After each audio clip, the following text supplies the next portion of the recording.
Una experiencia muy prometedora y muy profunda. Prometedora porque con ello vamos a conocer, a saber, ubicar nuestra realidad. Y profunda porque hemos aprendido que hay nuevas técnicas, nuevas formas de llegar al pueblo y conocerlo profundamente.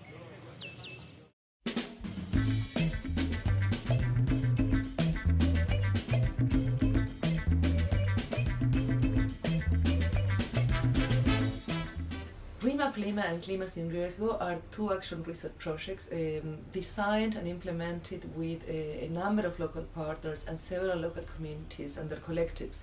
And the main objective here is to understand how does risk, everyday risk, and the impacts of episodic disasters such as floods, droughts, rock slides, and so on, operate. Where do they work? Who do they affect?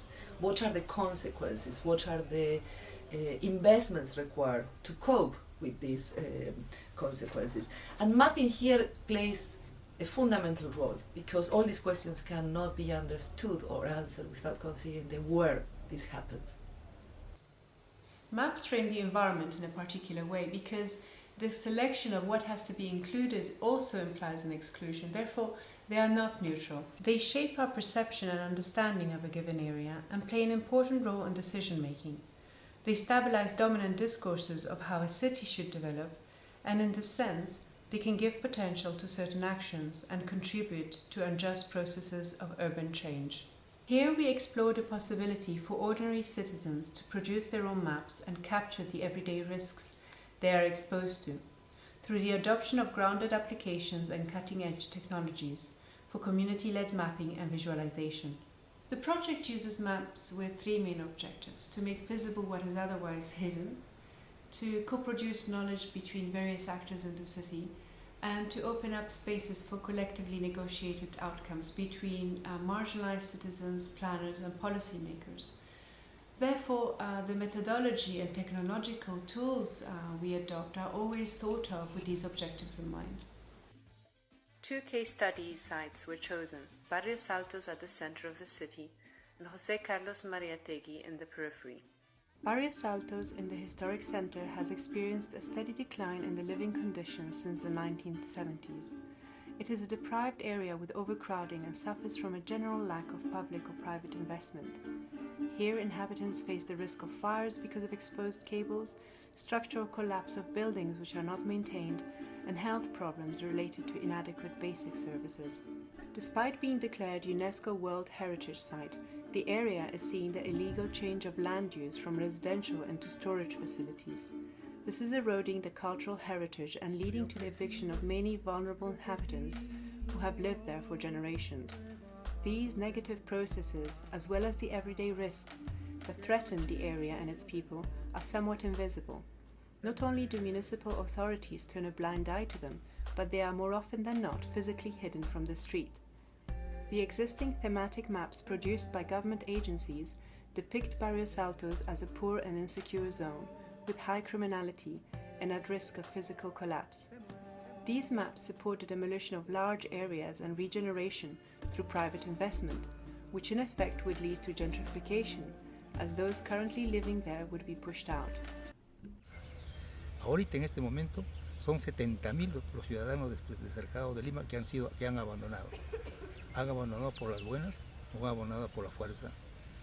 Están llenándose, Barrios Altos está llenándose de almacenes enormes, que es tan difícil para el Estado hacerlo en lugar de eso, viviendas, y permitir que la ciudad sea para sus vecinos. Las ciudades son para que la gente descanse, repose, se cultive, aprenda a trabajar, se eduque. Pero acá no. Esta ciudad va a ser una industria, va a ser un almacén enorme. Y de noche, ¿qué va a pasar? Una ciudad abandonada totalmente. Después a incendios, a robos, a saqueos. ¿Hasta cuándo? ¿Qué hacemos? ¿Qué esperamos? In the absence of a national housing policy and affordable land in the central areas of Lima, the urban poor occupy informal settlements on the steep slopes at the city's edge. Considered illegal occupation of public land, these settlements are omitted altogether from official maps, despite housing a large number of the urban population. This cartographical mission has consequences for the allocation and use of public funds and play a role in their development path. José Carlos Mariátegui was established in the 1990s and has developed through invasion and land trafficking. It is made up of many settlements, each working within its own boundaries. This leads to a lack of coordination in planning and consequently generates more risk for the inhabitants. In many instances, people try to mitigate the risk they are exposed to, and in doing so, might displace them to other areas. It is therefore important to understand the interrelationships that are created. The most commonly circulating maps are those commissioned by the inhabitants themselves, since these are compulsory for gaining recognition and obtaining water and electricity. These maps are diagrammatic. They don't show adjacent settlements or contour lines and represent the terrain as flat, therefore failing to inform possible solutions to reduce the risks that are exacerbated with this form of occupation of the steep slopes. The lines on the map are directly transposed to the ground, and the resulting spatial planning makes it difficult to access the plots, worsening the risk of accidental falls, rock slides, and collapse of retaining walls. It is within this context that the Participatory Action Research Project ReMap Lima and CLIMA sin Riesgo embed themselves, making use of two parallel processes. Cuando trajeron los drones, algo que no se ha visto en Perú, la importancia que le dieron a la problemática de la vivienda, porque del aire se comenzó a mapear y luego hicimos caminando casa por casa, y ahí recién nos hemos dado cuenta como dirigentes que había mucha problemática y todo Barrios Altos ¿no? Era la misma problemática que teníamos de la vivienda, falta de servicios de agua, de luz, incluso de desagües colapsados. En el tiempo moderno seguimos todavía viviendo precariamente, ¿no? Las autoridades sin poder solucionarnos el problema de la vivienda.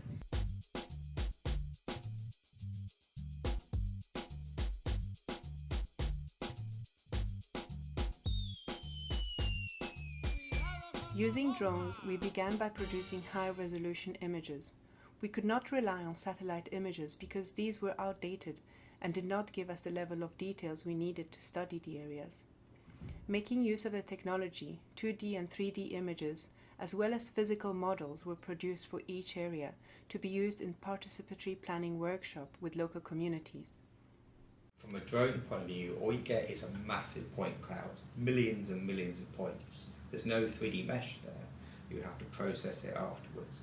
And that takes time. The learning curve on processing this size of the mesh has been high.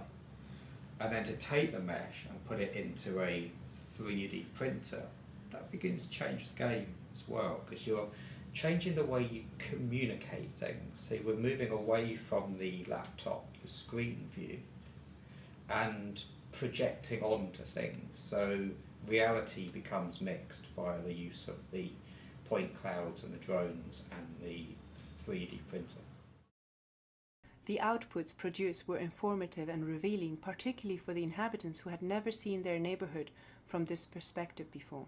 The bird's-eye view and the level of detail made many of the hidden processes visible. In Barrios Altos, the evictions and the construction of storage facilities masked from the street behind historic facades could be clearly identified. Moreover, the 3D digital model could show the illegal constructions which violated the building height restrictions for the historic center. In José Carlos Mariátegui, on the other hand, the practices of land traffickers, such as the tracing of new plots and the opening up of roads, could be clearly seen. Moreover, one could better understand the topography, the rapid loss of ecological infrastructure, and the hazards associated with this form of urbanization. Cuando empezaron el mapeo, lo interesante fue como tomaron las fotos con los drones, hacer ver que hay gente que sí se preocupa de sus agrupaciones, pero no está muy enterado lo que pasa a la espalda de las agrupaciones. Although the drone images in themselves are revealing, these needed the stories, experiences, and knowledge of people living in these neighborhoods. We used the drone images as base maps to collect data from the ground in order to understand the distribution of risks, where they accumulate, and the consequences they have for the most vulnerable in Barrios Altos and José Carlos Mariátegui. The participatory mapping process with community mappers of the two areas focus on the collective decision of what to map and how to map. Transect walks were strategically designed and the variables to be recorded were agreed. We designed surveys that included questions for the assessment of the social, economic, and physical conditions. We captured the different types of risks the inhabitants are exposed to, and how they cope with them, and how much they invest in their mitigation. In total, approximately 700 georeference surveys were completed in the two study areas at the household level, as well as the block and settlement level. Uno de los productos que tuvo el proyecto Clima sin Riesgo fue la elaboración de un elemento que se llama los mapas parlantes, que recopila información tanto de Barrios Altos como de José Carlos Mariátegui en materia tanto cualitativa como cuantitativa. Cuantitativa porque reúne información de las encuestas, tal y como la gente lo dijo, pero también cualitativa porque reúne testimonios que la gente ha tenido a bien contárnoslo sobre casos excepcionales en diferentes temas. Entonces observamos también que las agrupaciones familiares viven estos riesgos de forma diferenciada según el territorio. Y justamente es eso algo que nos evidencia a través del mapa parlante, porque considera específicamente en un lugar, en diferentes puntos del territorio, los riesgos a los cuales vive sometida la gente. Estos mapas parlantes son muy importantes para los diversos actores, digamos, que intervienen en todo el proceso de gestión del riesgo en la zona, ¿no? Para los propios pobladores que utilizan estos mapas tan limitados, sin referencias topográficas, sin conexiones con el resto, es un avance enorme, ¿no? O sea, poder ver toda una quebrada, poder ver cómo son sus conexiones entre los pueblos, inclusive las proyecciones que hay hacia otros distritos, etcétera, es de mucha importancia, ¿no? Y digamos, ayuda a visibilizar con mayor claridad los riesgos, ¿no? Estamos interesados en promover procesos de gestión más sostenibles, más inclusivos, etcétera. Nos da también una imagen mucho más completa. Y acá también incluyo, por ejemplo, a la propia municipalidad, ¿no? Que aquí tiene un instrumento de altísima calidad por los diversos elementos que contiene y que le va a permitir entonces definir con mucho más precisión, justeza, las políticas y las acciones que tengan que desarrollar, ¿no?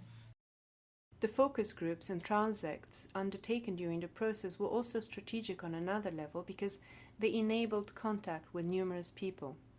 In Barrios Altos, while mapping, the leaders took the opportunity to reach out to their neighbors, explaining the importance of self-enumeration and mapping, not only to make visible the condition in which they live, but also as a way of strengthening social organization.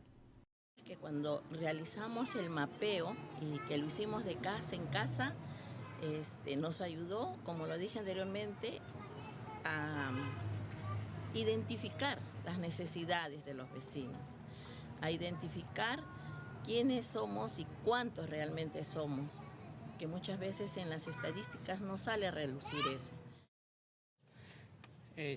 Cuando me enteré de todo el mapeo, me interesó mucho porque era una oportunidad para conocer a vecinos que yo, a pesar de vivir en el mismo barrio, nunca los había conocido. Nos sirvió para los posesionarios decirles lo que está ocurriendo en el barrio, que si teníamos que unirnos para poder hacer una lucha más que nada por la vivienda, ¿no? Fotografía aérea, ¿no?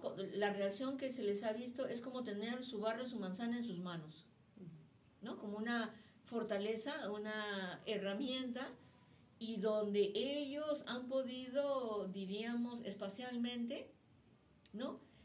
Reconocer, ¿no? Determinada información y principalmente identificar de que cuáles están organizados y cuáles no, con cuáles pueden contar, con cuáles no, y los que no están organizados de sus vecinos, cómo ellos contagiar, Y tanto así de que se comunicaron a través de una carta, ¿no? Se acercaron para capacitarlo. Entonces, se ha fortalecido la red social ahí. In a similar way, in José Carlos Mariátegui, working across settlements was important to make contact between them, reflect upon the problems they have in common, and discuss ways to consolidate efforts, stop further expansion on the slopes, and collectively plan this area. Directamente a trabajar con tecnología ha hecho que se recolecte mucha información. Entonces, lo que hemos trabajado con la población y muy interesante fue ver los hitos de dónde a dónde están hechas las agrupaciones. A pesar de ser una población muy grande, están separados de hitos. Y aparte de eso, los jóvenes se han reintegrado, conocer las zonas y mayormente las zonas de peligro, porque en fin, todas las casas que han visto están en zonas de riesgo. Hay rocas grandes que en algún momento se podrían deslizar, y el trabajar con esta tecnología ha hecho ver que hay muchas zonas de riesgo, y al mostrarlo a la población ha hecho que la gente tome conciencia de lo que está pasando a sus alrededores. Entonces los mismos dirigentes empezaron a preocuparse para poder concientizar a la población y tomar conciencia de que tenemos que hacer áreas verdes. Clearly, we started with the Learning Alliance, where mapping played a very important role, because this Learning Alliance made sense to us as we produced maps, as we read maps together, as we reread and rewrote maps. I think that the differences, interests, expectations and so on of very different collectives start to become more clear. What is interesting is that this Learning Alliance not only produce information, but reframe a way of looking at the city and understanding of the city. Further on, I think that another very important achievement has been done of moving this network created and this new understanding or reframe understanding to move into action. And one of the main legacies of CLIMA sin Riesgo, which was propelled by mapping to a large extent, has to do with the setting up of local observatories. These are observatories where we are saying, with institutions, with local communities, we have a platform that is going to continue monitoring, especially through mapping, how risk operates and how it can be addressed.